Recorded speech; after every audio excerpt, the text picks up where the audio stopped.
오늘 이 설교가 굉장히 시시하다. 오늘 용서, 시시한 설교가 무시무시한 설교가 될 것입니다. 오늘 설교 들어보시면 알아요. 여러분들 용서 설교는 뭐 교황광자 수준으로 내가 해도 되고 안 해도 되는 그러한 차원의 주제가 아닙니다. 굉장히 중요한 설교고, 우리 교회에서 항상 우선순위에 대해서 설교하는데 가장 최우선순위가 되는 핵심 가치입니다. 왜냐하면 주님이 용서의 사랑으로 오신 분이고, 우리에게 가르친 새 계명 중에 하나가 내가 너희를 용서하는 같이 너희도 서로 용서하는 것이 마땅하다라고 말하고 있기 때문인 줄 믿습니다. 여러분, 오늘 설교를 통해서 이 용서의 가치가 뭔가, 용서가 무엇인가, 그리고 나는 왜 용서를 할 수 없을까, 그리고 어떻게 용서를 해야 되는가, 용서를 하려면 근본적으로 어떻게 해야 되는가에 대해서 오늘 하나님께서 전략을 주시고 음성을 줄 줄 믿습니다. 있습니까? 나는 용서 안 하기로 작정한 사람이 있는데 오늘 설교는 안 들어야 되겠다 하신 분들은 그러면 안 돼요. 왜냐하면 오늘 들어보시면 알아요. 여러분들이 이 용서를 쉽지 않습니다. 오늘 한 편의 설교를 한다고 해서 내가 그 사람이 용서가 되고 용서가 될 거라고 크게 기대 안 합니다. 왜냐하면 우리가 너무나 연약한 존재이기 때문이에요. 그럼에도 불구하고 오늘 용서의 설교를 듣고 이 마음을 주님께로 가져가서 씨름하고 싸우고 기도하면서 하나님의 뜻에 나를 맞추며 또한 내 자신을 죽이며 아버지의 뜻의 아름다움을 찾아내고 그 용서의 사랑을 주님으로부터 발견해내고 우리가 한 걸음 한 걸음 나아가며 순종하는 여러분이 되기를 원하기 때문인 줄 믿습니다. 그래서 한번 누구나 다 용서할 수 없는 경험들이 있어요. 누구나 다 그러한 경험이 있지만 오늘 이 시간에 과연 예수님은 용서에 대해서 뭐라고 말씀하시는지에서 오늘 성경적으로, 다른 말 안 하고 성경은 뭐라고 말씀하시는가에 대해서 말씀해 드리겠습니다. 자, 먼저 디모데후서 2장 22절을 한번 펴보겠습니다. 이 오전 예배는 좀 더 성경 중심으로, 오후 예배는 좀 틀리게 이렇게 우리 항상 나가고 있기 때문에 자, 성경을 잘 흐름을 타고 오셔야 될 것 같아요. 수요일 금요일 예배가 좀 틀리게 더 성경적으로 하려고 하기 때문에 여러분들이 잘 한번 봤으면 좋겠습니다. 자, 차근차근 한번 성경을 따라 들어와 보셔서 나가볼게요. 자, 2장 21절, 21장이죠. 자, 저는 오늘 이 설교가 어떤 설교냐? 이 말씀에 근거한 설교입니다. 하나님께서 아까 칼로 이렇게 모난 것을 깎아가면서 하나님의 사용하시기에 편한 공을 모습으로 갖추는 과정 가운데 있는 우리 교회예요. 다시 말해 이것은 이런 말, 그 말은 지금 생각해 보니까 그 환상을 봐, 이걸 두고 하는 말이구나. 자, 21절 한번 읽어볼게요. 시작.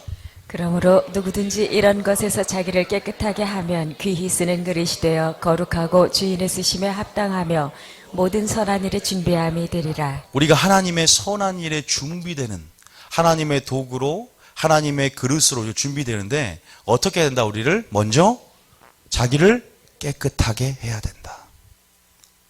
이게 굉장히 중요하죠. 나 하나님께 쓰임받고 싶어요. 그러면 가장 먼저 뭐 해야 된다고요? 나 정말 하나님 일 하고 싶어요. 그러면 가장 먼저 해야 된다? 자기를 깨끗하게 해야 된다. 자기를 거룩하게 해야 된다. 이 깨끗하게 한다는 게 뭡니까? 하나님의 말씀과 기도로 깨끗해지는 줄 믿습니다. 지금 이 깨끗해 나가는 과정, 하나님이 말씀하시는 최우선 순위가 뭐냐면 사랑하는 삶이고 용서하는 삶이고 겸손한 삶이에요. 그래서 지금 그 깨끗해지는 방법 중에 하나, 전략 중에 하나, 용서에 대한, 여러분이 아무리 무슨 사역을 기똥차게 해도 용서하지 않으면 아무 소용이 없습니다. 제가 말씀드렸어요. 오늘 용서하지 않을 때 어떻게 되는지도 세 가지, 마귀가 어떻게 영적으로 나를 포로로 끌고 가고 있는지도 보여드릴 거예요. 제가 분명히 말씀드립니다. 용서하지 않으면 모든 게 막혀버립니다. 오늘 그 비밀에 대해서 성경적으로 알려드리려고 그래요. 그냥 세상 사람들이 말하는 해도 되고 안 해도 되는 문제가 아니라 용서하지 않을 때 구원이 취소될 수 있다고 말합니다. 제가 그걸 성경적으로 보여드린다는 거예요. 충격적인 설교가 될 거예요.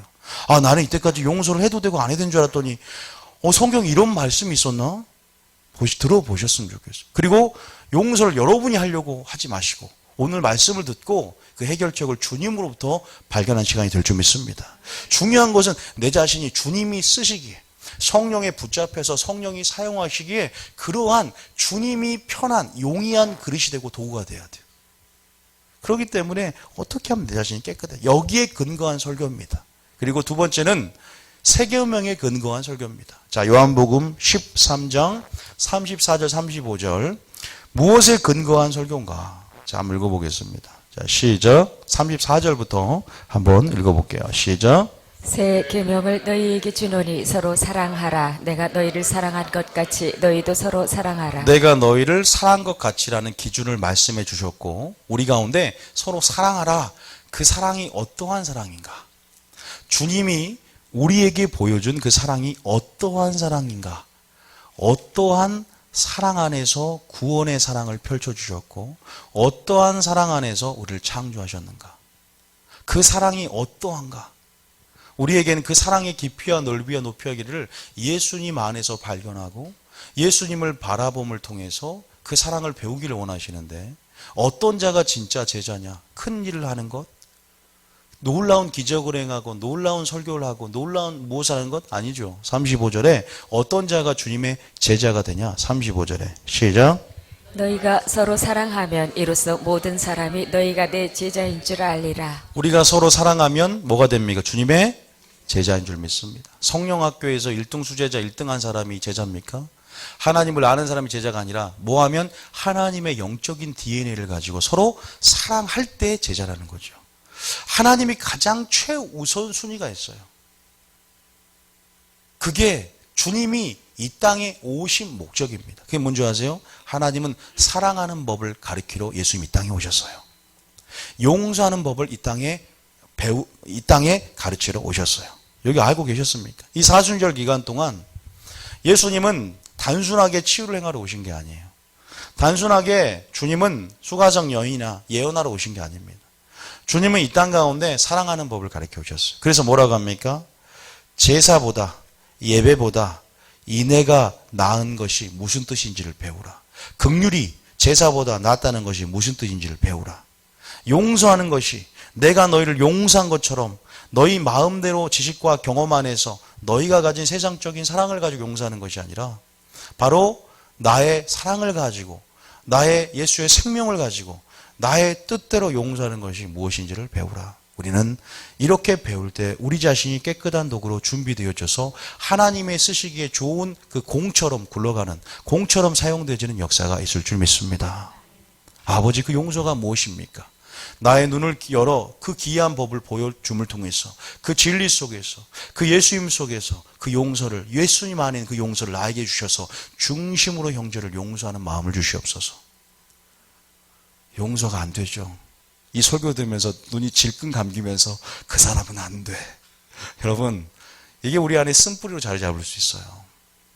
제가 오늘 그 용서의 위험성에 대해서도 같이 성경적으로 뭐가 막히는지도 말씀드리고 싶어요.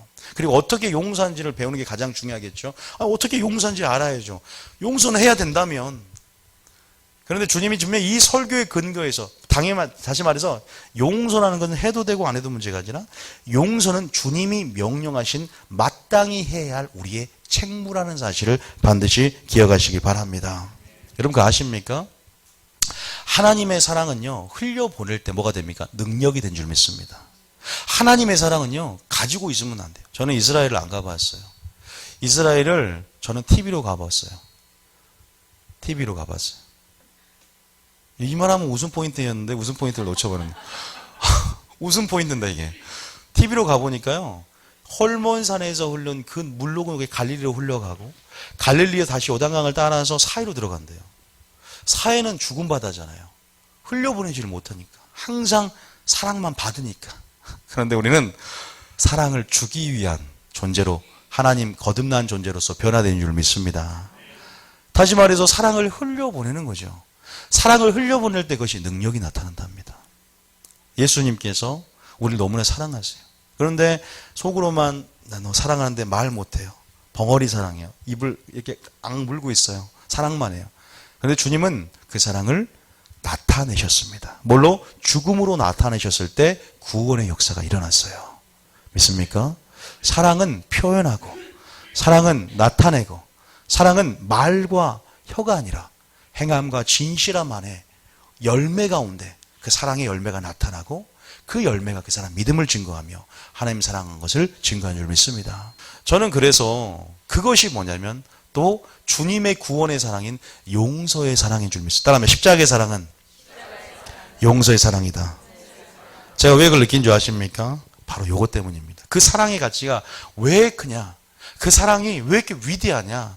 바로 우리가 용서할 수 있는 사람들을 용서하고 사랑할 수 있는 사람은 사랑이 쉽습니다. 그런데 사랑하지 못하는 사람들, 용서하지 못하는 사람 가운데 우리가 어떤 상태에 주님이 사랑했는지를, 그 사랑을 주님이 알기 원한다는 거죠.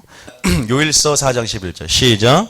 사랑하는 자들아, 하나님이 이같이 우리를 사랑하셨은즉 우리도 서로 사랑하는 것이 마땅하도다. 도대체 이같이 사랑한 것이 어떻게 사랑한 것인가? 요한일서 다시 3장 16절. 요한일서 3장 16절.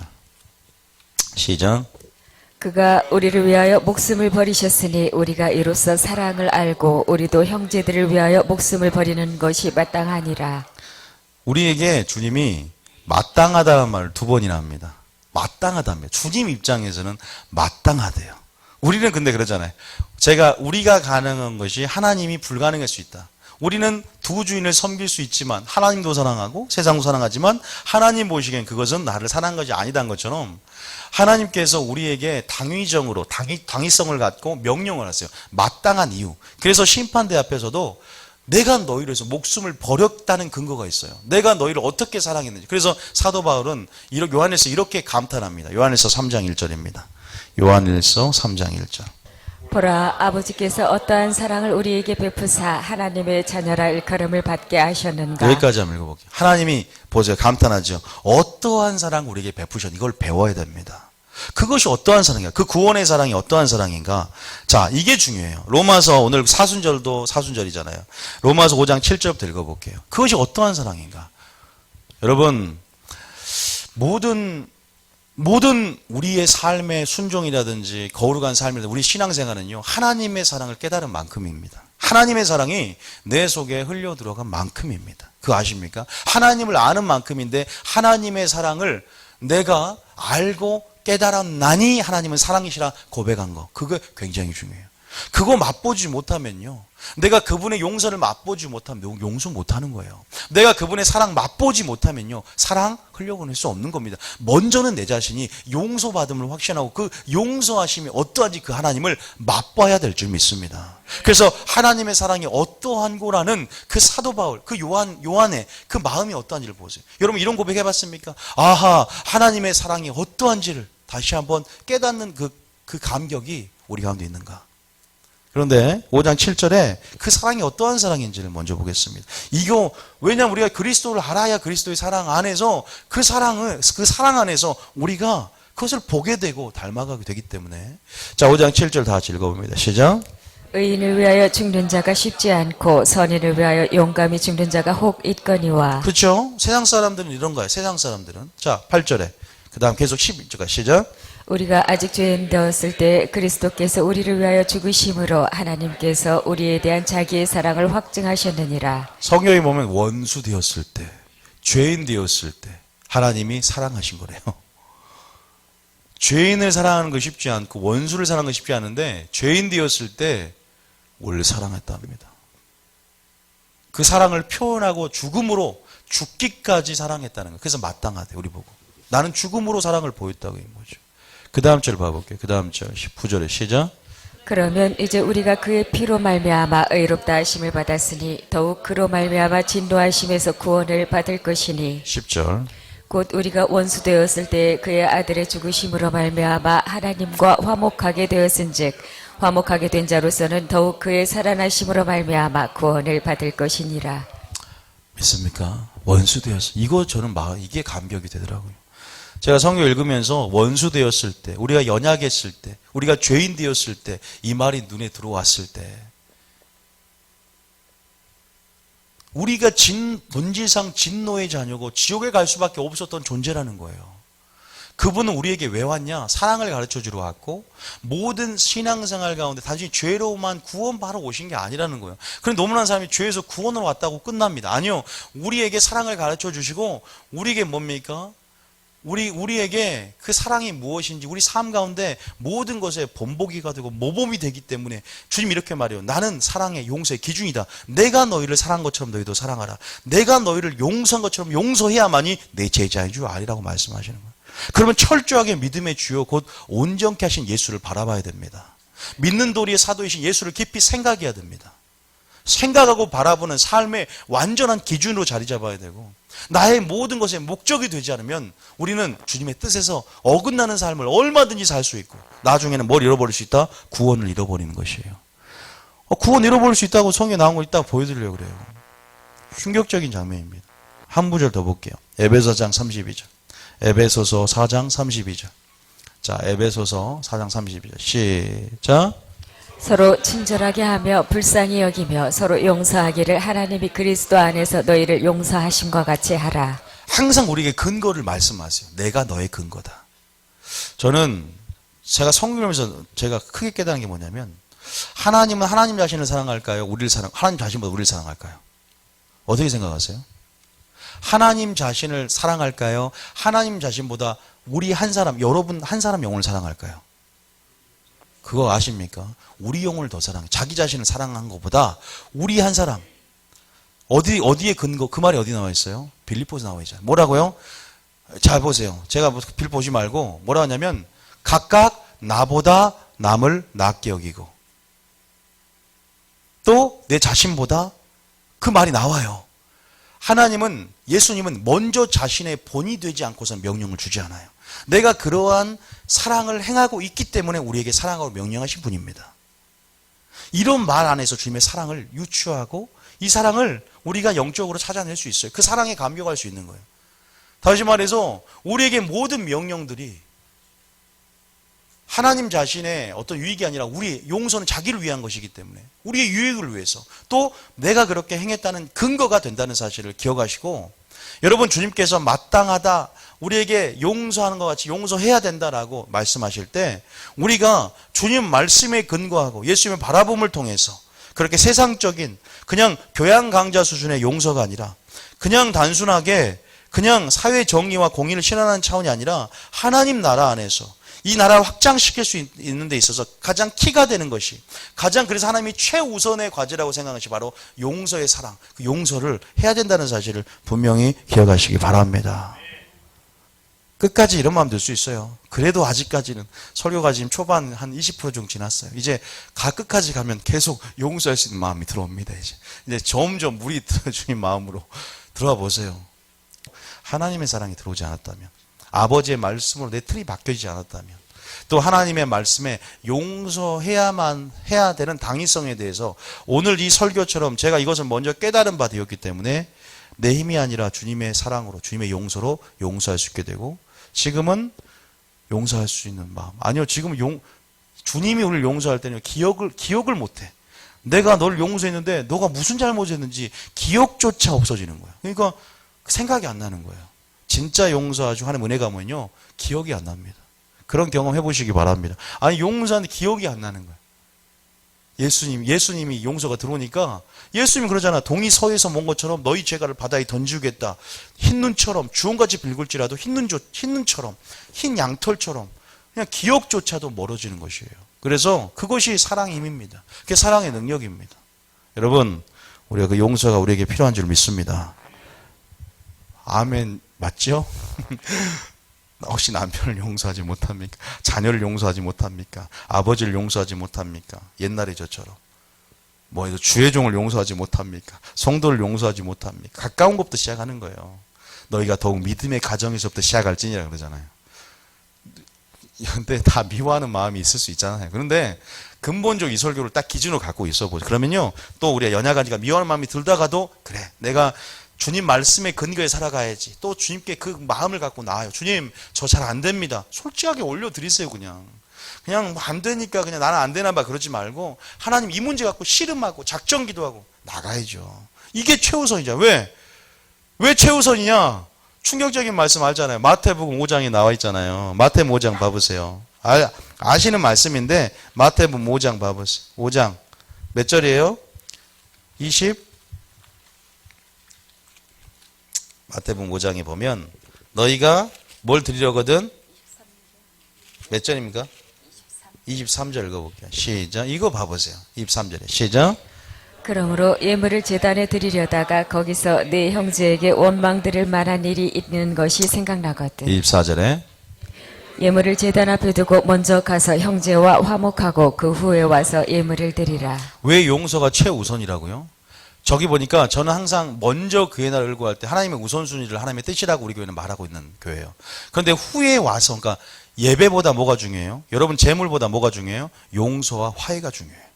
그러니까 너희가 먼저 예배를 드려와서 재물을 드려다가 먼저 형제와 원망 들을 만한 일이 있고 또 용서하지 못하는 영역들이 있다면 먼저 가서 다시 말해서 주님 뭐라 그래요? 너희가 긍휼이 제사보다 나았다는 뜻이 무엇인지를 배우라. 뭐가 낫는지를 알아야 돼요. 기타 번제물보다 사랑한 것이 낫다는 거죠. 여러분 저희 교회가 항상 doing이 아니라 being이다. 무엇을 하는 것이 아니라 하나님 안에서 무엇이 되는 것을 강조하고 우리가 마르다의 어떤 사역형 인간이 아니라 관계형 인간이 항상 중요하고 근데 용서는 뭔지 아세요? 하나님과 관계를 말합니다. 용서는요 믿음입니다. 용서는요 사랑 그 자체입니다. 용서해야 주님의 제자됨을 아는 거예요. 그래서 주님은 후에 와서 예물 드리라고 너희 우선순위가 뭔지에서 분명히 말합니다. 그래서 이 용서라는 것이 바로 그러한 부분이다. 그래서 믿음과 소망과 사랑 그 중에 뭐가 제일 사랑이다? 사랑이 제일이다. 믿습니까? 에베소 교회는 다 완벽한 교회인데 뭐가 빠졌다? 예수의 생명 안에서 사랑이 빠졌고 용서가 빠졌다는 거예요. 예언을 비밀을 드러낼 만한 예언하는 능이 있고 산을 옮길 만한 믿음이 있어도 뭐가 없으면 소용이 없다? 사랑이 없으면 소용이 없대요. 그 구원의 사랑의 본질은 용서의 사랑이라고 말씀드렸어요. 기억하셔야 됩니다. 저는요 요셉을 볼 때마다 요셉이 굉장한 사람이 됩니다. 마지막에 총리가 돼요. 근데 총리가 된 것보다 중요한 것은 그가 마지막 했던 고백이 제 마음에 들어요. 어떤 성품으로 바뀌어요? 예수님이 예배소 명처럼 내가 당신을 용서하리다. 그리고 당신의 자녀를 내가 키우리다.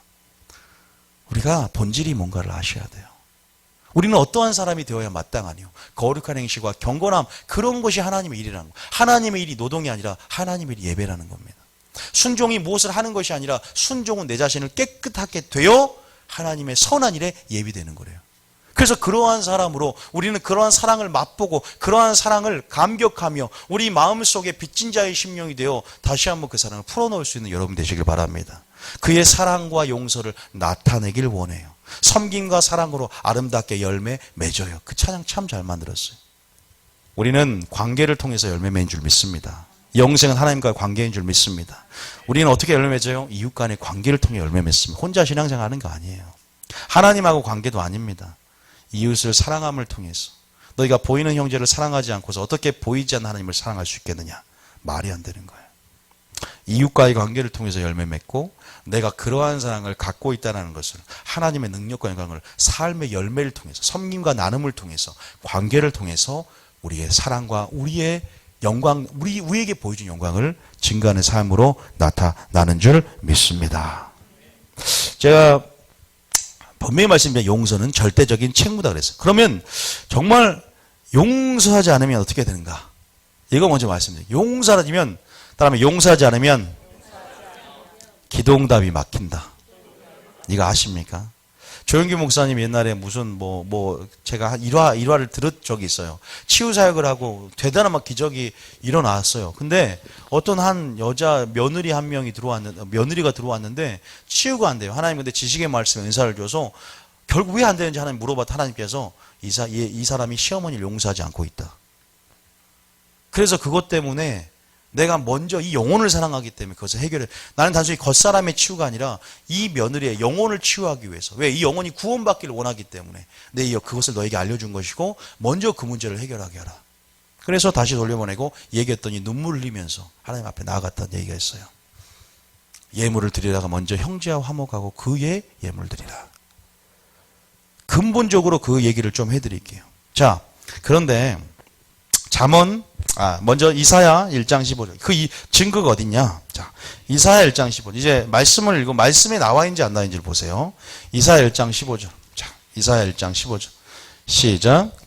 너희가 손을 펼 때 내가 내 눈을 너희에게서 가리고 너희가 많이 기도할지라도 내가 듣지 아니하리니 이는 너희의 손에 피가 가득함이라. 많이 기도하고 10시간 기도해도 소용없답니다. 뭐하면? 네가 듣지 아니하면. 이 말이 어디 나와요? 잠언, 자, 이 구절 펴온 상태에서 잠언 28장 9절. 잠언 28장 9절입니다. 잠언 28장. 결국 설교란 거 하나님 말씀이 무엇이라고 말하는지를 듣는 거지, 뭐 제 생각을 말하는 게 아니잖아요. 저도 복음에 참여하는 자니까. 자, 저도 용서해야 될 사람이지. 여러분, 한 가지 말씀드리면 누가 가장 상처를 많이 받을까요? 여러분, 기대치가 높으면요, 상처가 커진 거 아세요? 기대감이 높기 때문이에요. 그러니까 가족 안의 상처가 굉장히 커요. 부모님에 대한 상처, 자녀에 대한 상처. 그러니까 걷잡을 수 없게 되더라고요. 왜냐하면 심리학적으로 기대감이 높기 때문이에요. 교회 안에서도 목회자 안에도 상처가 있을 수 있어요. 목회자도 솔직히 말하면 용서에 대한 설교를 가장 들어갈 건 목회자예요. 저예요. 여러분, 목회자 세미나 가보셨어요? 엄청 어둠의 역사에 많이 나타난 거 아세요? 목회자 사모님이나 목회자 안에. 사역을 하면서 받은 쓴뿌리와 사역을 하면서 받은 그것들이 용서하지 못하는 마음들이 목회자 안에 제일 많이 있는 걸 알아요. 목회자는요, 다 포용해야 되거든. 성도들이 마음에 나갈 수 있어요. 목회자는 이 모든 걸 안고 가야 되기 때문에 내 안에서 이걸 하나님 안에 체결하지 못하면 사모는 더 심하겠죠. 쌓이고 결국 내 안에 목회자가 쓴뿌리. 목회자들이 막 귀신 떠나는 역사 굉장히 많아요. 세미나 가면. 그러니까 어떻게 보면은요, 그런 것 같아요. 목회자가 이 설교 안에서 가장 먼저 은혜가 되고, 목회자가 처음부터, 자, 여러분 물어보겠어요. 목회자는 태어날 때부터 선한 존재로 태어난다. 손 들어보십시오. 목회자는 태어날 때부터 아름답고 주님의 향기를 품고 태어난다. 절대 아니에요. 제가 뭐 선하게 보입니까? 생긴 게? 저는 생각 안 해요, 저는요. 저는 그런 존재가 아닙니다. 저는 제가 왜 섰는지를 모르겠어요, 여기. 근데 분명 하나님은 불완전하니까 세웠겠죠. 하나님이 쓰시려고. 그런데요, 그래서 저는, 그러나 제가 그래서 이 설교가 저에게도 은혜가 되고 다시 한번 도전받는 설교인 것 같아요. 하나님이 제게 주신 부분. 내가 먼저 성령의 첫 번째 청중이 돼야 되구나. 제가 무엇 때문에 용서하느냐? 하나님의 사랑을 깨달았고 먼저는, 그리고 아버지 말씀에 근거해서 그 아버지 말씀을 붙잡고 살아가려고 애쓰다 보니까 나는 감정이 들어야만 용서하겠다고 했는데 주님 그게 아니라 해. 순종은 의지다. 복종하는 것이다. 그렇게 하다 보면 감정, 성령의 감화, 감동, 역사, 위로와 교통하는 가운데 성령이 그 힘을 주시고 능력을 주셔서 이제는 중심으로 용서하게 만드는 능력을 주시더라고요. 여러분, 우리 모두가 체험할 줄 믿습니다. 우리 이 말씀 읽고, 자, 28장 9절에 시작. 사람이 귀를 돌려 율법을 듣지 아니하면 그의 기도도 가증하니라. 기도가 가증할 수 있나? 율법을 듣지 않으면. 다시 보세요. 그러니까 말씀에 순종하며 기도하는 게 굉장히 중요해요. 기도만 많이 한다고 되는 게 아니라 교만해질 수가 있어요. 기도만 많이 하는 게 아니라 기도로 하나님을 가까이 하지만, 기도로 능력이 생기지만, 능력 생기는 거 용서하고 상관없는 거 아시죠? 능력을 받아도 구원 못 받아요. 용서하지 않으면 구원 못 받아요. 능력을 받아도 용서하는 상관이 없습니다. 은사는 성품, 그 사람의 열매와 상관없는 거예요. 죄를 귀신 쫓아내도 내가 너를 모른다 할 수 있다니까. 능력의 크기가 열매 크기가 아닌데 사람들은 착각해요. 전혀 상관없을 수 있어요. 여기 제가 죽은 자를 살렸다고 제가 불법을 행하거나 그러면 저 지옥 가는 거예요. 내가 능력을, 그때는 성도들 위해서 능력을 행한 것이고, 또 하나님의 교회의 덕을 세우기 위해서 은사를 주신 거지, 내 개인을 위해서 은사를 줍니까? 아니요. 은사는 목적은 교회를 위해서 주시는 거예요. 은사는 복음이 땅끝까지 증인이 되기 위해서 은사를 주는 거지, 사람이 착각하는 것은 능력이 나타나면 그것이 뭐예요? 단순히 나의 개인의 유익이 아닙니다. 그러니까 열매, 용서는요, 용서는 능력을 행한다고 해서 용서하고 안 하고의 차원이 아니라 용서는 용서대로 해야 되는 거예요. 보세요. 율법을 듣지 않으면 그 기도도 가증하다. 자, 다시 이사야 1장 15절입니다. 이사야 1장 15절. 오늘 왜 제가 용서 설교 하나님도 주신 부분이 있냐고, 딱 맞게 오후 치유 예배잖아요. 찬양 치유. 오늘 이 설교를 듣고 더 치유 역사 강히 풀어주기 위해서. 자, 이사야 1장 15절에 시작. 너희가 손을 펼 때에 내가 내 눈을 너희에게서 가리고 너희가 많이 기도할지라도 내가 듣지 아니하리니 이는 너희의 손에 피가 가득함이라. 손에 뭐가 가득해요? 피가 가득하다. 이게 무슨 말이에요? 죄를 말하고 뭔가 막혀 있다는 거예요. 피가 가득하다. 죄로 인해서, 죄악으로 인해서. 너희 손가락에 죄악이, 너희 손바닥에, 이사야에 보면 표현이 나와 있어요. 자, 한 구절 더, 그 다음 절 밑에 시작. 너희는 스스로 씻으며 스스로 깨끗하게 하여 내 목전에서 너희 악한 행실을 버리며 행악을 그치고. 여러분, 아까 치면 우리가 어떻게 선한 일에 예비가 됩니까? 이 교회나 여러분 어떻게 사용돼요? 내 자신을 깨끗하게 하면. 그래서 방법이 뭐예요? 기도 많이 해도 많이 기도할지라도 소용없대요. 그러니까 기도가 중요해요. 많이 기도하는 거 중요합니다. 굉장히 중요한데 우선순위 개념이 이제 기도하지 말라는 게 아니라 많이 기도해야 돼요. 기도 중요해요. 그런데 동시에 뭘 살펴야 돼요? 율법을 듣고 지키지 않으면 안 됩니다. 먼저 하나님과의 뭐가 중요해요? 관계가 중요한 거예요. 스스로 깨끗하게 하고 손에 피가 없도록. 자, 피가 있다는 말이 무슨 말인가? 이사야 59장 1절. 피가 있단 말이 무슨 말인가? 이사야 59장 1절에. 자, 시작. 여호와의 손이 짧아 구원하지 못하심도 아니요 귀가 둔하여 듣지 못하심도 아니라. 2절에. 오직 너희 죄악이 너희와 너희 하나님 사이를 갈라놓았고 너희 죄가 그의 얼굴을 가리어서 너희에게서 듣지 않으시게 함이니라. 3절에. 이는 너희 손이 피해 너희 손가락이 죄악에 더러워졌으며 너희 입술은 거짓을 말하며 너희 혀는 악독을 내밀어. 하나님과의 관계를 막는 것이 우리의 죄인 줄 믿습니다. 죄지요. 불법이죠. 아버지 뜻을 벗어나는 거예요. 여러분, 하나님과의 관계가 용서인 줄 믿습니다. 용서라는 것은 하나님과 관계입니다. 관계예요. 그렇게 생각하셔야 돼요. 용서는 사랑입니다. 용서는 관계입니다. 그래서 하나님과 관계에 막히지 않도록 그 관계 속에 항상 신경을 써야 됩니다. 단순히 내가 원하는 치유받고 싶고 뭐하고 싶고가 아니라 먼저 아버지의 관계를 살피는. 그래서 우리가 구약에 보면은 여리고성 점령하기 전에 뭐 했어요? 뭘 행했어요? 할례를 행하라잖아. 할례는 하나님과 관계를 말하죠. 내 자신을 깨끗하게 하는 거예요. 모세가 큰 사명을 받아요. 애굽에서 가기 전에 모세를 죽이려고 그랬잖아요. 왜 죽이려고 그랬어요? 할례를 행하지 않았어. 베드로한테 사형 맡기기 전에 어린 양을 치라, 어린 양을 먹이라. 그러기 전에 뭐라 물어봤어요? 네가 다른 사람보다 나를 더 사랑하느냐? 관계가 먼저라는 거죠. 계속 주님 믿음, 소망, 사랑 이 세 가지 항상 함께 할 것인데 믿음이 있고 예언한 능이 있어도 본질이 빠지면 안 되는 거예요. 무엇이 제자 되는 것인지 알아야 돼요. 여기서 누가 제자일까요? 누가 총에서 큰 자일까요? 저요? 아닙니다. 사랑하는 집사가 능력 있는 사도보다 큰 것입니다. 사랑하는 법을 배운 자가 사랑의 크기가 빛의 크기입니다. 천국에서 영광의 크기라 이 말입니다. 예수님을 닮은 크기입니다. 능력의 크기가 아니에요. 이 패러다임의 전환이 있어야 됩니다. 물론 이것이 본질이지만 또 상급이라는 건 또 우리가 수고한 대로. 그러니까 본질을 하나님께서 계속 우리 교회를 통해서 우선순위가 뭔가. 나의 최우선순위. 예물을 드리기 전에 먼저 형제와 화해하고 용서하기 왜 와야 되는지. 예수님이 와서 순전히 그 생각만 했어요.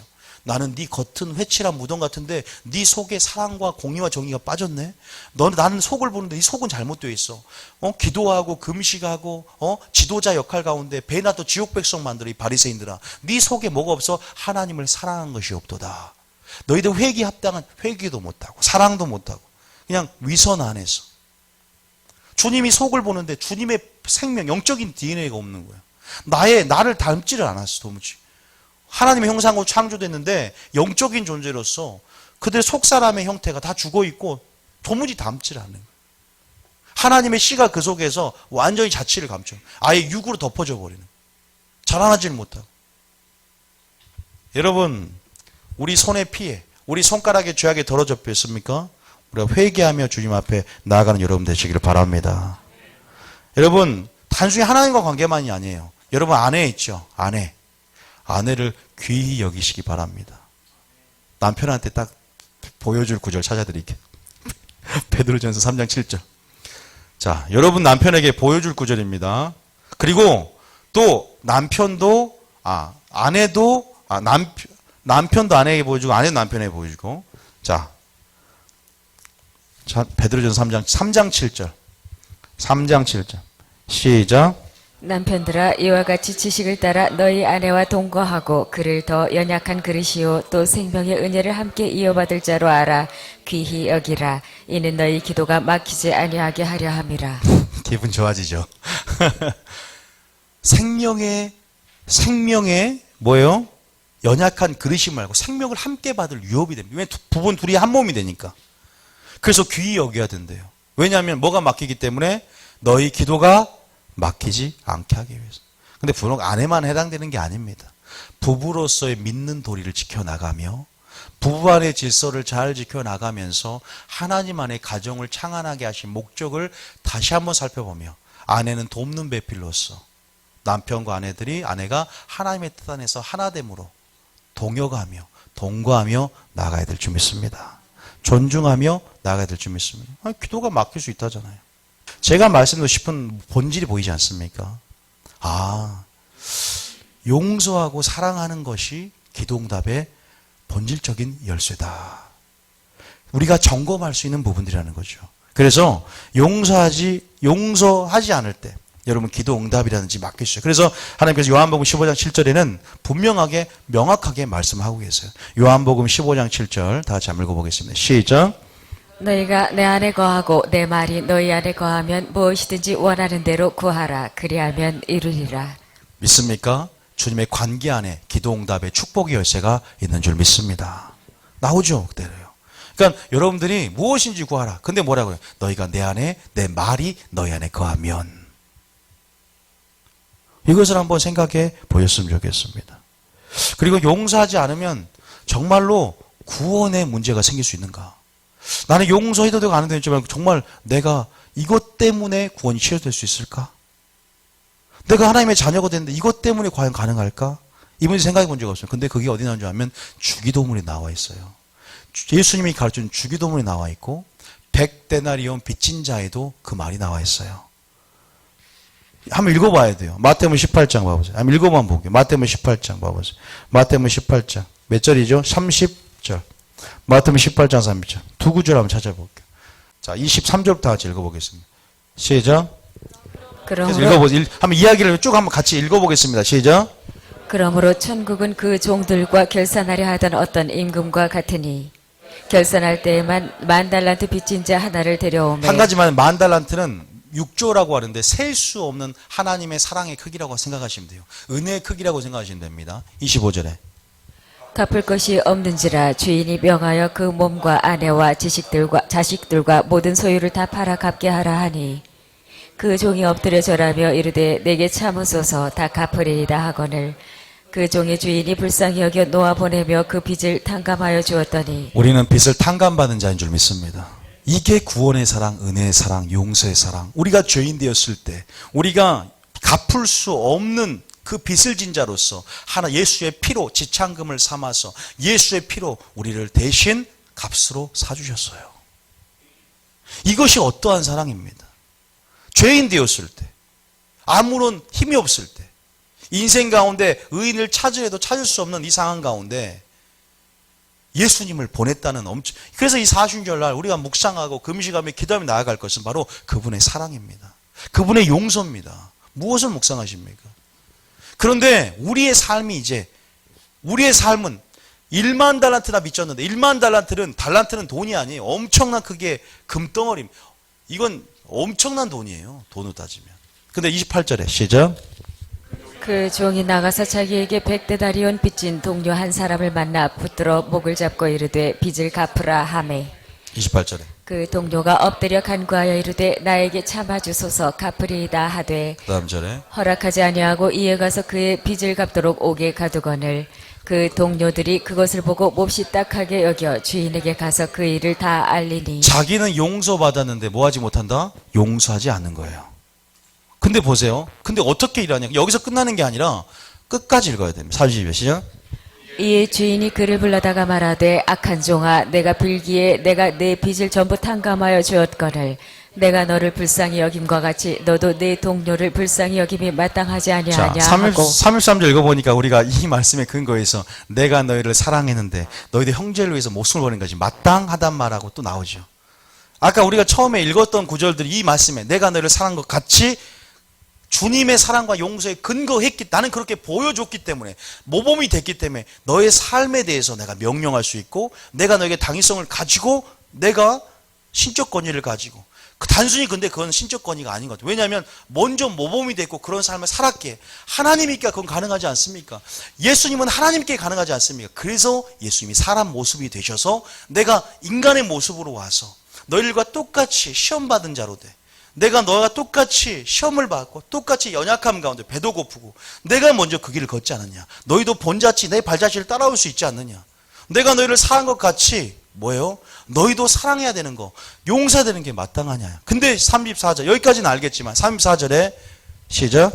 주인이 노하여 그 빚을 다 갚도록 그를 옥졸들에게 넘기니라. 옥졸에 넘겨버렸어요. 옥졸에 넘긴다는 게 영적 어떤 상태냐? 내가 용서하지 않을 때 마귀가 나를 쇠사슬에 묶고 질질 끌고 있는 상태라고 표현하죠. 옥졸은 뭐예요? 그래서 병원에서 태어날 사람들은 80%가 용서하면 다 태어난답니다. 실제적으로. 용서하지 못한 게 근본적인 이유래요. 마귀가 실제적으로 삶 가운데 딱 포로로 붙잡고 있는 상태래요. 영적으로. 이게 더 심해지면 정말 마귀의 종로 되어서요. 우리가 지옥으로 갈 수 있는 거예요. 다시 한번 그 구원받고 사랑했던 것들을 다시 한번 불러들여서 하나님 다시 한번 회개하고 결산합니다. 그리고 다시 한번 우리 죄가 깊어지고 더 깊어질수록 용서하지 않을 때 문제가 뭐냐면 쓴뿌리가 생긴다는 거예요. 상처가 깊어진다는 거예요. 이것이 마귀에게 틈을 줄 수 있는 빌미를 제공한단 말입니다. 옥조를 붙일 수 있는 빌미를 제공한단 말이에요. 마귀가 7개 귀신 더 들어올 수 있는 빌미를 제공한단 말이에요. 내 자신, 용서는 내 자신을 위해서 하는 거예요. 내 자신을 위해서, 나의 유익 때문에 하는 거지. 우리를 위해서 하는 거지. 하나님의 모든 구원의 역사, 창조 역사는 우리 인간을 위해서, 우리를 위해서 하는 것인데, 우리가 그러면 할 수 없다는 거죠. 근데 이유를 말씀드리려고 그래요. 왜 용서할 수 없는지 아세요? 이따가 말씀드렸잖아요. 우리가 항상 가해자라는 의식이 있어요. 아니, 우리가 항상 피해자라는 의식 때문에 그래요. 나는 가해자가 아닌데? 내가 왜 용서해? 나는 피해자인데? 라는 의식이 가장 먼저 우리 안에 있어요. 제가 그랬거든요. 그것을 하나님 입장에서 다시 봐야 돼요. 자, 먼저는, 자, 이거 봤으니까 한 구절 더 봐. 주기도문이 나왔는가? 자, 마태복음 6장 14절. 마태복음 6장 14절. 성경에는 어떻게 기록되어 있는가? 제가 추천하기는 설교 이제 2번 듣기 운동이 있는데 이런 성경 구절을 많이 했기 때문에 다시 한번 유튜브로 올리면 다시 한번 들어보면 또 은혜가 들어와요. 왜냐하면 성경을 했기 때문에 어떤 구절을 또 성경 말씀을 읽어보면 또 은혜가 되는 거예요. 오늘 놓칠 수가 있으니까 이런 계속 말씀을 많이 하다 보면 자 14절에 시작. 너희가 사람의 잘못을 용서하면 너희 하늘 아버지께서도 너희 잘못을 용서하시려니와. 우리가 먼저 잘못을 용서하면 너희 하늘의 아버지께서 너희 잘못을 용서하려거니와. 15절에 그 다음 절에 시작. 너희가 사람의 잘못을 용서하지 아니하면 너희 아버지께서도 너희 잘못을 용서하지 아니하시리라. 이 구절이 나와 있단 말이에요. 너희가 용서하지 않으면 나도 용서하지 아니하겠다. 또 마가복음 11장 25절. 마가복음 11장 25절. 마가복음 11장 25절. 마가복음 11장 25절. 시작. 서서 기도할 때 아무에게나 혐의가 있거든 용서하라. 그리하여야 하늘에 계신 너희 아버지께서도 너희 허물을 사하여 주시리라 하시니라. 혐의가 있거든 용서해라. 그리하여야 너희 허물을 용서해 주실 것이다. 이 용서라는 것이 하늘의 권능을 풀어낸답니다. 이 용서가 하늘의 권능들을 풀어내는 가장 핵심적인 키라 그래요. 용서의 가치와 중요성을 아는 자들은 알아요. 이 용서가 어떠한 권능 역사를 풀어내는지를. 정말로 뭐가 막힙니까? 한번 내 하나님의 관계를 살펴보고 이웃의 관계를 살펴보세요. 그러면 그 안에 답이 있어요.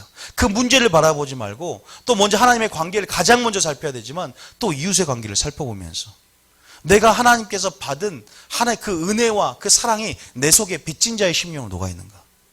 나는 1만 달란트의 가치와 그 은혜의 크기를 알고 있는가? 나는 그 사랑을 지금 알고 있고 누리고 있는가? 여러분, 우리가 그런 부분에 대해서 하나님께서 용서는 절대 책무라고 말씀하시고, 그렇다면 어떻게 용서가 가능할까요? 따라합니다. 첫 번째, 용서를 맛본 자가 용서가 가능하다. 제가 그랬어요. 하나님을 경험한 만큼 예배자가 되는 거는 확실한 것 같아요. 그 용서를 맛을 봐야 돼. 그런데 제가 뭐랬어요? 죄인 되었을 때, 연약할 때, 원수 되었을 때, 이 십자가가 우리에게 주시는 그 계시가 우리가 음성을 들어야 돼. 이 사순절을 통해서 그 십자가의 용서, 그 그리스도의 보혈, 그것이 의미가 우리 안에 성령에서 음성을 들을 때 우리 심령이 믿음 안에서 다시 한번 그 심령 안에서 빚진 자의 심령은 녹아듭니다. 내가 빚을 졌구나. 내가 값으로 샀구나. 아, 나도 본질상 진노의 자녀였는데.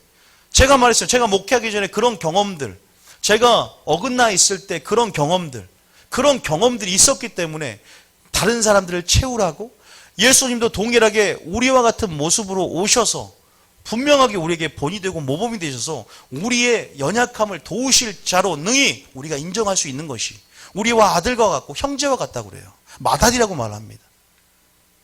신으로 오면 신이니까 가능하지 않습니까? 하나님이니까 100% 하나님이니까 가능해요. 100% 인간으로 왔다는 사실 알아야죠. 여러분, 하나님께서 우리를 어떻게 사랑했는지 아까 읽었지만 분명 그 용서의 사랑을 여러분 깨우치는 여러분 되시길 바랍니다. 어떻게 우리가 용서할 것인가?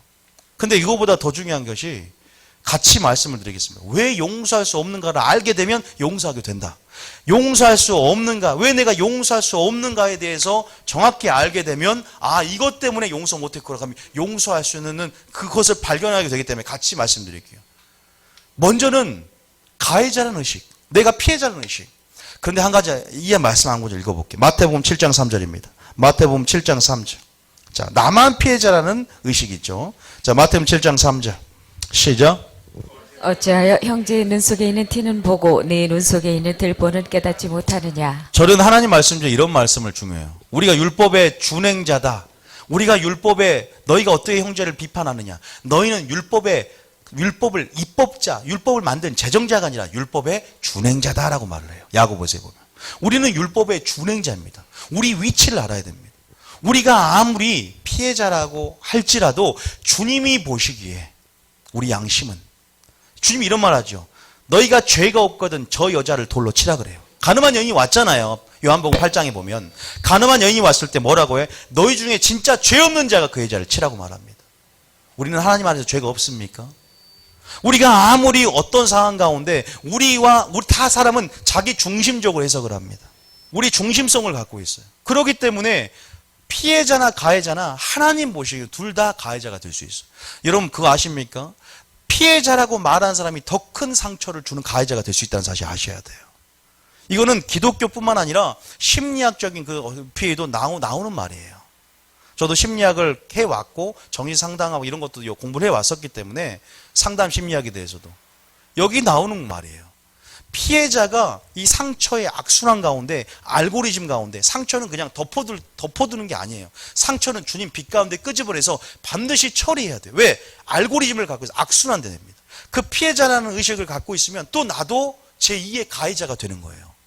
하나님 모시게 우리의 들보를 보며 겸손하게 우리가 단순하게 주님의 사랑이 들어오면 그 미움이 어떻게 바뀝니까? 긍휼로 바뀌고 그 미움이 기도의 대상으로 바뀌고 그 미움이 우리가 주님의 사랑이 정말 깊게 들어오면 중심으로 용서하게 되지만 쉽지가 않아요. 솔직히 인간이 가지고 있는 상처가 있는 또 우리 가지고 있는 상처 그것들로 왜곡되고 굴절될 수 있기 때문에 쉽지는 않습니다. 그럼에도 불구하고 우리 말씀에 근거하고 말씀 의지하며 살아가기 때문에 하나님 말씀에 근거해서 다시 한번 그런 의식들을 먼저 바꿔놔요. 나도 제2의 가해자가 될 수 있다는 사실을 기억하며 우리 나가야 될 줄 믿습니다. 굉장히 중요한 말입니다. 아, 나도 가해자가 될 수 있구나. 아, 누가 죄 없는 자가 돌로 치라. 나도 죄 있는 자가 될 수 있다는 그 말을 기억하며 우리가 나가야 됩니다. 자, 우리 안에 하나님 말씀이 왜곡되고 굴절되는 것은 우리의 쓴뿌리와 우리의 상처와 우리 안에 상한 감정이에요. 상한 감정이 있고 쓴뿌리가 있고 용서하지 못하는 마음이 있을 때요. 우리 안에 모든 말씀들이 그 말씀이 굴절되고 튕겨나갈 수가 있어요. 자, 히브리서 12장 15절 한번 읽어보겠습니다. 히브리 15장 15절. 우리 인간들의 상처 없는 사람이 어디 있겠습니까? 쓴뿌리 없는 사람이 어디 있겠습니까? 다 정도의 차이지 하나님 보시기에. 그러나 하나님은 이 문제를 오늘 다루기를 원하세요. 왜냐하면 여러분을 만지기를 원하시고 또 여러분 진정한 진리 안에 아들 안에 자유를 주기를 원하기 때문이에요. 우리가 이 문제를 덮어만 된다는 게 아니라 빛 가운데 노출시켜서 하나님이 이 문제를 다루실 수 있도록 우리가 근본적인 뿌리를 뽑아야 됩니다. 자, 히브리 12장 15절에 시작. 너희는 하나님의 은혜에 이르지 못하는 자가 없도록 하고 또 쓴뿌리가 나서 괴롭게 하여 많은 사람이 이로 말미암아 더럽게 되지 않게 하며. 결국은 쓴뿌리는요, 문제는 뭐냐면 우리 자신을 더럽혀요. 우리 자신을 더럽힐 수 있습니다. 그래서 우리는 그 뿌리를요, 그 원줄기를 뽑아내고 그 쓴뿌리의 위험성에 대해서 인식하면서 우리가 이것을 처리를 해야 됩니다. 그런데 오직 하나님의 보혈로, 하나님의 사랑으로, 아버지의 말씀으로만이, 말씀과 뭘로만이 깨끗해지다? 기도로 거룩해짐이다 그러잖아요. 다른 이유가 없습니다. 아무리 내가 정신과를 가요? 안 돼요. 사람의 심리만 만지고 근본적인 치유책은 주님께 있어요. 우리 먼저 영이 치유돼요. 이 혼과 정신적 영역이 영까지 미치기 때문에 먼저 영혼이 잘 되면 정신과 모든 육체가 강건해지고 잘 되겠다는 말의 근거에서 우리의 영적 존재임을 깨닫고 근본적으로 하나님 앞에 가져가고 하나님과의 관계 속에서 다시 한번 아버지의 말씀과 그분의 보혈로 그분의 사랑으로만이 우리가 치유되고 만져진 줄 믿으시기 바랍니다. 먼저는 주님 앞에 무릎을 꿇고 그 말씀 앞에 무릎을 꿇고 주님 앞에 의뢰하며 의지하며 나아가야 되지 않겠습니까? 쓴뿌리요, 문제 없습니다. 보혈 한 방울만 있으면 됩니다. 주님의 사랑, 근데 그 사랑을 깨우치려고 그러는데 튕겨나간다. 그게 문제죠. 그 말씀이 들어와야 되는데 우리가 그렇게 연약하다는 걸 아셔야 돼요. 상처도 그냥 상처가 아니라 깊은 상처, 한이 맺힌 상처는요, 이거는 좀 장기로 봐야 돼요. 우리가 축사를 해도요, 그냥 잠깐 어둠의 역사가 든 것은 금방 떠나가요. 그런데 자리를 잡고 견고한 진이 되고 집을 튼 귀신이 있어요. 집을 틀어. 그러면 그 집을 파쇄까지 시간이 오래 걸려요. 그러니까 축사도 오래 걸리는 거예요. 치유도 오래 걸려요. 그리고 온전한 하나님의 말씀으로 빛을 오랫동안 쬐야 돼요. 근본적인 치유를 하기 위해서요. 잠깐 열이 축사만 받으면 된 줄 아십니까? 막이 안 떠나. 7귀신 더 들어오는 거예요. 그래서 우리가 머물고 인내하며 나가야죠. 상처가 쉽게 치유되지 않아요. 저도 쉽게 되지 않았어요. 엄청난 말씀을 받았어도 쉽게 안 됐다니까요. 오래 걸렸어요. 제가 몇 년이 걸렸습니다. 용서하고 사랑하는. 근데 그 경험이 있어요. 근데 참 신기하죠. 지금은 처리하는 법이 주님 안에서 바뀌어졌어요. 정말 신기합니다. 하나님이 죄의 크기보다 은혜의 크기가 큰 줄 믿으시기 바랍니다. 사랑의 능력이 죄의 능력보다 큰 줄 믿으시기 바랍니다. 할 수 있어요. 기도 안 하니까 하나님 관계에 신경 안 쓰니까 그냥 바쁘니까 내 삶 가운데 내가 중심이 되고 그냥 살아가니까 맨날 그 문제에 얽혀서 근본적인 모든 해결책이 주님 안에 있음을 모르고 진리에 나아가지 않고 교회도 안 다니고 그렇게 살아가니까 문제 꼬리를 주님이 사랑하니까 그래도 끝까지 간섭하시고 저기 어디 거냐 낭떠러까지 떨어지고 난 다음에 두 손 들고 나오면 왜 후회할 짓이죠. 우리가 지금부터 행복한 삶을 살 수 있는데 하나님 안에서 우리 안에 쓴뿌리가 있지만 오직 하나님만이. 여러분, 그리고 중요한 것은 세 번째는 감정으로만 하려 해서 그래. 감정. 내가 그랬어요. 감정으로만 용서. 내가 감정이 들어야 용서할 거야. 나는 지금 감정 안 드는데 그게 아닙니다. 말씀에 의지해서 금을 내시기 바랍니다. 내가 의지를 내리고 안 웃고 싶어. 근데 웃어 그냥. 내가 지금 안 웃고 싶어요. 근데 웃어요. 그러면 언제 그랬듯이 갑자기 감정이 웃는 기분이 들어요. 그러니까 내가 진짜 밉다 그러면 선물을 딱 사요. 정말 미운데 포장기도 떨면서 막 포장을 하는 거예요. 주기 싫은데 사랑합니다. 가져가십시오. 그러면요 사람이 그러잖아요. 마음이 눈 녹듯이 녹아요. 여러분 하나님의 사랑을 맡은 자잖아요. 그러면 미움의 대상을 긍휼의 대상으로 바꾸시기 바랍니다. 그리고 그 미움의 대상 원수를 위해서 뭐하라? 기도하라. 너희 핍박하는 자에서 기도하라. 원수가 줄이거든 목마르거든 그에게 먹을 것을 주고 마시게 하라. 그러면 영적으로는 핀 숯을 그 머리 위에 네가 두는 것이다. 하나님이 그 백성을 원수를 내가 심판하겠다. 너는 그냥 사랑하고 그냥 기도해라. 내가 심판하겠다. 주님께 맡기십시오. 편하게 생각하세요. 내가 세상 살기 복잡한데 그것 때문에 내가 하나님과 막히는 거 손해보지 말고 나를 위해서 나 자신을 위해서 용서하시기 바랍니다. 그리고 겸손하게 주님 나도 가해자일 수 있습니다. 하나님 나의 들보를 보게 하시고 하나님 안에서 나에게 선한 일에 도구되고 그런 하나님의 그러한 부분에서 나가게 해 주시옵소서. 하나님 믿음의 선한 싸움을 싸우고 하나님 내가 믿음을 지키며 먼저는 하나님이 내 속에 있는 그 초소는 내 마음을 지키며 나아가길 원합니다. 기도로 이 문제를 가져가며 하나님 말씀에 의지하며 순종하고 그 명령한 것에 근거해서 사랑하려고 노력하는 저와 여러분이 되어야 될 줄 믿습니다. 마지막입니다. 따라합니다. 예수님의 용서를 바라보자. 마태복음 8장 35절. 죄송합니다. 18장이죠. 18장 35절. 제가 그냥 용서가 아니라 예수님의 용서는 바로 중심이라는 단어가 들어있어요. 자, 18장 35절에 자, 시작. 너희가 각각 마음으로부터 형제를 용서하지 아니하면 나의 하늘 아버지께서도 너희에게 이와 같이 하시리라. 개역 한글에는 중심으로 용서한다. 마음으로부터 용서. 이게 예수님의 용서거든요. 이 구절이 빠지잖아요. 그러니까 여러분 정말로 용서하지 어떻게 하면 용서할 수 없는가에 대해서 하나님의 사랑이 나를 통해서 흘러가는 것을 막는 것이 무엇인지 확인했을 거예요. 내가 피해자는 의식, 내 안에 상한 감정, 상처, 쓴뿌리, 그리고 감정으로만 하려고 했던 거, 사랑은 의지인데, 순종인데, 내가 감정으로 하려고 했던 거, 그리고 예수님 바라보지 못했던 거. 그런데 뭐냐면 반대로 우리가 용서할 수 있는, 용서를 하는 것은 뭐예요? 이것처럼 예수님의 용서, 마음부터 형제를 용서할 수 있는 것은 먼저는 주님을 바라봐야 됩니다. 믿습니까? 자, 주님을 바라볼 때 주님이 뭐라 그래요? 나를 바라보는 이제 뭘 준다? 나의 능력을 부어주겠다. 대하 16장 9절입니다. 역대하 대하 16장 9절. 자, 마지막 마무리하고 마칠 텐데요. 대하 16장 9절. 시작. 여호와의 눈은 온 땅을 두루 감찰하사 전심으로 자기에게 향하는 자들을 위하여 능력을 베푸시나니. 그 능력이 어떤 능력입니까? 용서할 수 있는 능력인 줄 믿습니다. 전심으로 자기를 향하는 자. 자기의 용서의 사랑을 바라보고 이 사순절 기간 동안 십자가의 사랑과 그 하나님의 사랑이 어떠한지를 깨달아라. 그 사랑의 깊이와 넓이와 높이를 깨닫고 내가 너에게 어떤 것이 마땅하다라고 말했던 그 당위성들이 어떠한 것에 근거해서 했는지, 하나님이 우리에게 100% 하나님이지만 100% 사람같이 되셔서 우리 가운데 내 마음은 온유하고 겸손하니 나에게서 배우라. 무엇을 배워야 되고 무엇을 바라봐야 되고, 믿음의 주요 곧 온전케 하신 예수를 바라보라. 무엇을 바라봐야 되며, 믿는 도리의 사도이신 예수를 깊이 생각해야 돼. 무엇을 생각해야 될 것인가? 무엇을 생각해야 돼? 주님이 말씀하신 최우선의 가치가 뭔가? 사역인가? 뭔가 큰일인가? 뭔가 놀라운 것을 행하는 것인가? 아니요. 주님이 이 땅에 오신 목적이 사랑하는 법을 가르치기 위해서, 사랑하는 법을 가르쳐주고 진리 안에 아버지의 사랑이 어떤지를 보여주기 위해서, 서로 사랑하면 제자가 되고 용서하면 제자가 되고, 진짜 제자의 본질이 뭔가, 구원 얻는 본질이 뭔가, 이런 부분 안에서 우리가 이 사순절 기간 동안 다시 한번 주님의 성품을 바라보며 그분의 영광을 바라보며 우리가 용서함에 나아가야 될 줄 믿습니다. 하나님이 마지막으로 성령의 충만함을 받으랍니다. 다시 말해서 예수님처럼 용서하려면 성령의 충만을 받고 기도해야 됩니다. 왜요? 기도하면 우리 마음에 무슨 마음을 주사? 부드러운 마음을 주사. 뭘 지키게 한다? 나의 규례를 지키게 할 것이다. 다시 말해서 기도하지 않으면 용서가 안 돼요. 내 힘으로 하려고 그러니까, 내 감정을 하려니까 실패했어, 이때까지.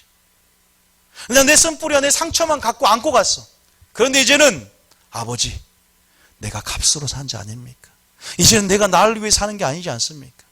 이제는 아버지를 믿는 믿음, 말씀을 믿는 믿음에 사는 거 아닙니까? 아버지 어떠한 사랑을 보이셨습니까? 어떠한 사랑을 보이셨습니까? 어떠한 용서를 보이셨습니까?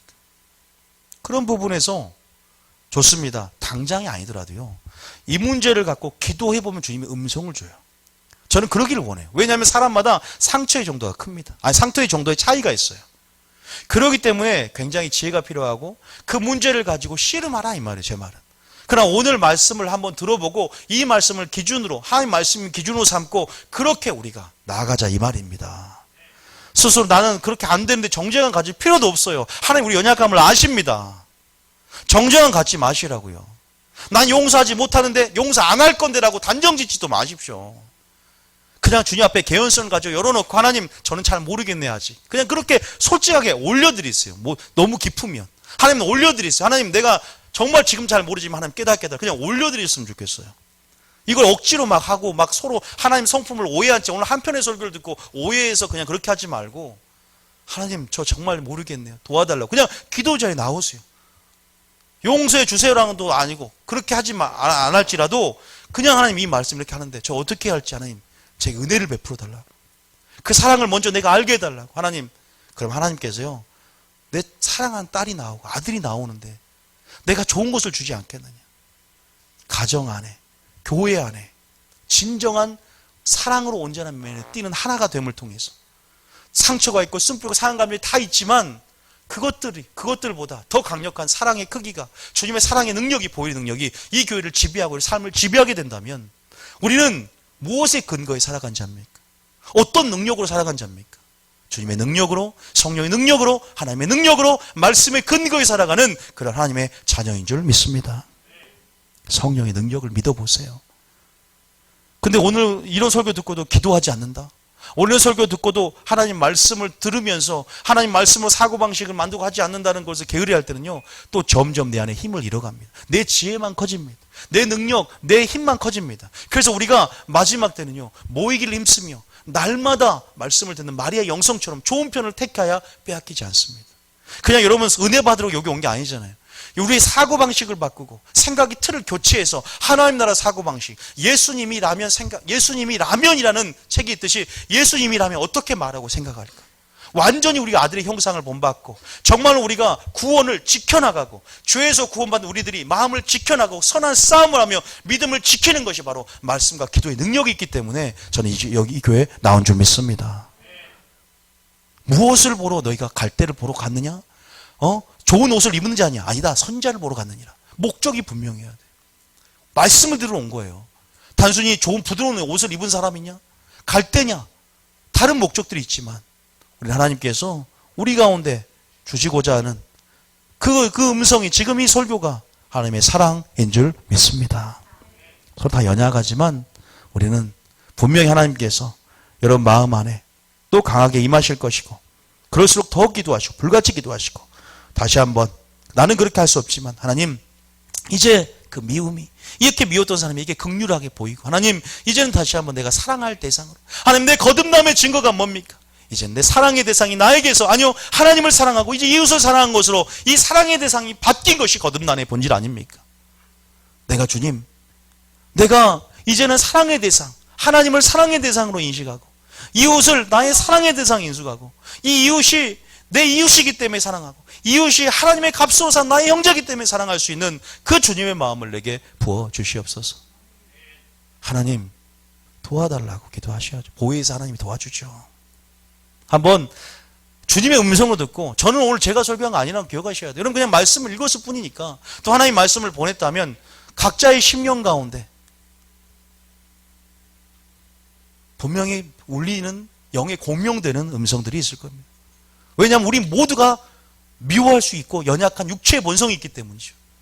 저도 경험자였고 또 지금도 미운 감정이 들 때도 있어요.